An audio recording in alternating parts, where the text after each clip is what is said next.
Partant des principes fondamentaux et patriotiques visant à sauvegarder la sécurité et la stabilité du pays et dans le cadre des efforts et procédures de coordination entre les forces de l'ordre du 7 mai au moment actuel, les forces armées ont vengé le sang des martyrs. En effet, un certain nombre d'éléments terroristes ont été poursuivis et encerclés dans des zones isolées adjacentes aux zones frontalières. Le 7 mai, l'armée de l'air a mené une frappe aérienne intense qui a détruit un certain nombre de foyers terroristes et détruit 2 véhicules tout-terrain utilisés par des terroristes pour mener leur plan criminel, entraînant le meurtre de 9 éléments takfiris. Les forces armées ont également réussi à découvrir et à détruire un certain nombre d'engins explosifs destinés à cibler les forces égyptiennes.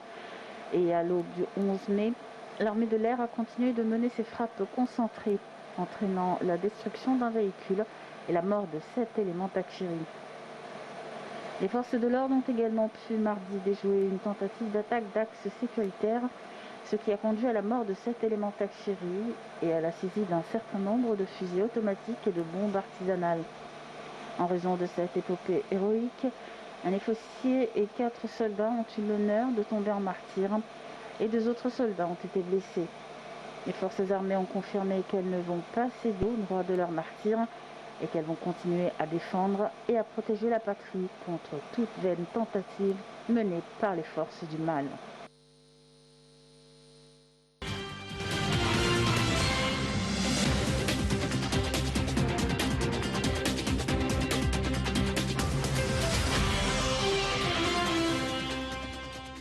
Pour nous donner plus d'éclaircissements concernant le dossier de l'industrie et de l'investissement, nous avons le plaisir d'avoir en ligne Dr Amr Saleh, qui est professeur d'économie. Dr Amr Saleh, bonsoir et bienvenue avec nous.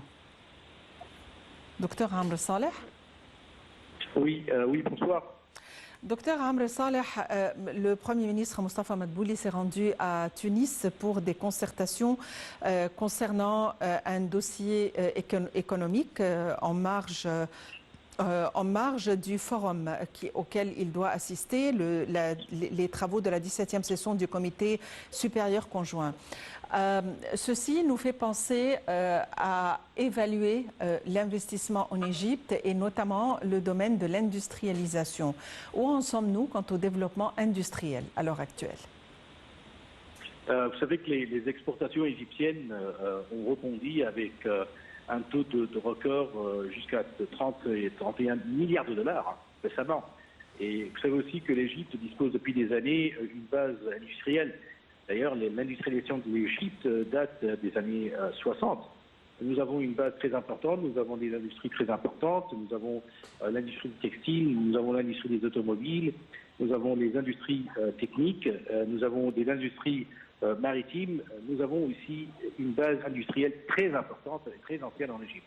Ce qui a fait que l'industrie compose et représente un pourcentage très important, non seulement de l'économie égyptienne, mais aussi des exportations égyptiennes qui sont à la base des devises étrangères. C'est vrai que nous possédons, comme je vous l'avais dit, une base industrielle importante, mais les dernières années, surtout avec la révolution ou les événements que l'Égypte avait vécu en 2011, nous avons eu un déclin très important dans la croissance économique, mais aussi dans la production industrielle et dans les investissements industriels. Et grâce aux réformes économiques et aux infrastructures, les projets d'infrastructures énormes que l'Égypte avait entrepris à partir de 2013, des investissements énormes. À partir de 2013-2014, par exemple, je vous donnais juste un petit exemple, dans le Sinaï, les investissements égyptiens avaient atteint entre 600 jusqu'à 800 milliards de livres égyptiennes.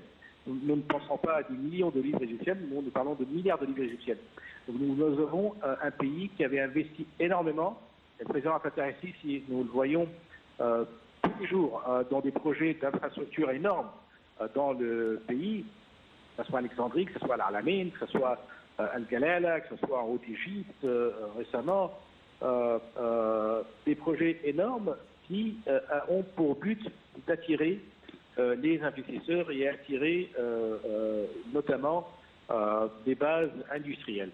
Et c'est grâce à ces infrastructures, à ces projets énormes, que nous avons actuellement un relancement et un rebond de la production industrielle égyptienne et des exportations égyptienne. Et je vous l'ai dit au départ, les exportations égyptiennes avaient atteint très récemment un record que nous n'avons jamais vu en Égypte, de 31 milliards de dollars, et le gouvernement égyptien projette au cours des prochaines années, 2-3 ans, d'arriver à 50 milliards de dollars et peut-être 70 milliards de dollars.